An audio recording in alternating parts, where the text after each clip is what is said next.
Syria समेत पूरे मध्य पूर्व में इस वक्त एक ही सवाल गूंज रहा है और वो ये कि क्या सीरिया के भगोड़े राष्ट्रपति बशर अल असद ने अपनी जान बचाने के लिए गद्दारी की?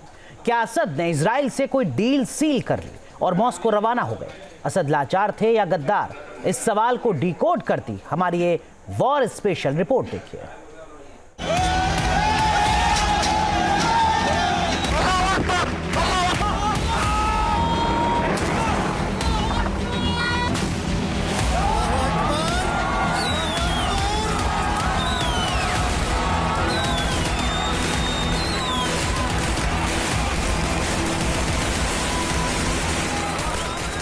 जब दमिश्क से इदलीब और हमा से होम्स तक का इलाका बागियों के नारों से गूंज रहा था,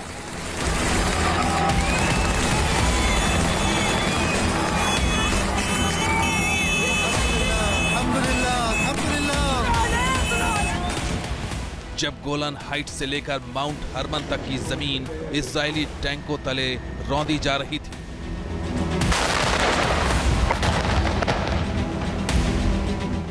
तब लताकिया पोर्ट पर इजरायली बॉम्बर भीषण बमबारी कर रहे थे। जब दमिश्क में असद की आवाज पर उनके ताज उछाले जा रहे थे, उनके तख्त गिराए जा रहे थे, तब असद देश छोड़कर भाग निकले। वे अपने देश से मॉस्को के लिए रवाना हुए, जहां पर उन्हें एसाइलम मिला।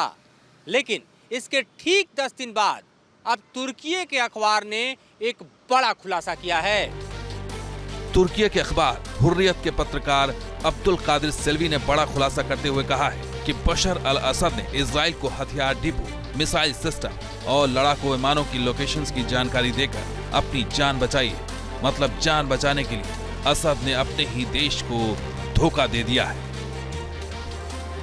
तो क्या असद ने अपनी जान बचाने के लिए अपने मुल्क का सौदा कर लिया, नेतन्याहू से हाथ मिला लिया?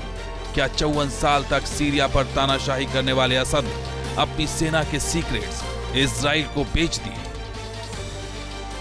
तुर्की के अखबार हुर्रियत के पत्रकार अब्दुल कादिर सेल्वी का दावा है कि बशर ने इजराइल से यह डील एक खास वजह से सील की है।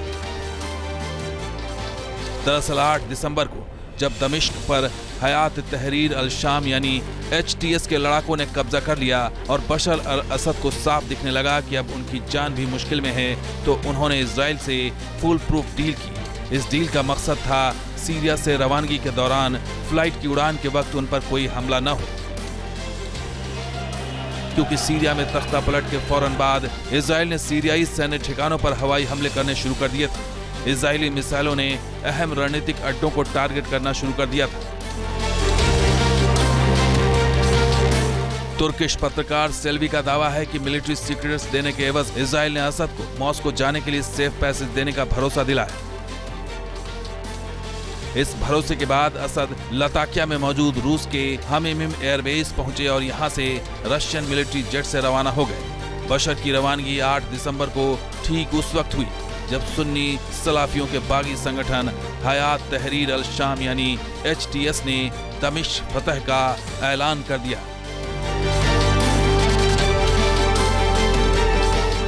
सूत्रों के हवाले से तुर्किश अखबार हुर्रियत में कॉलम लिखकर सेल्वी ने यह खुलासा किया है।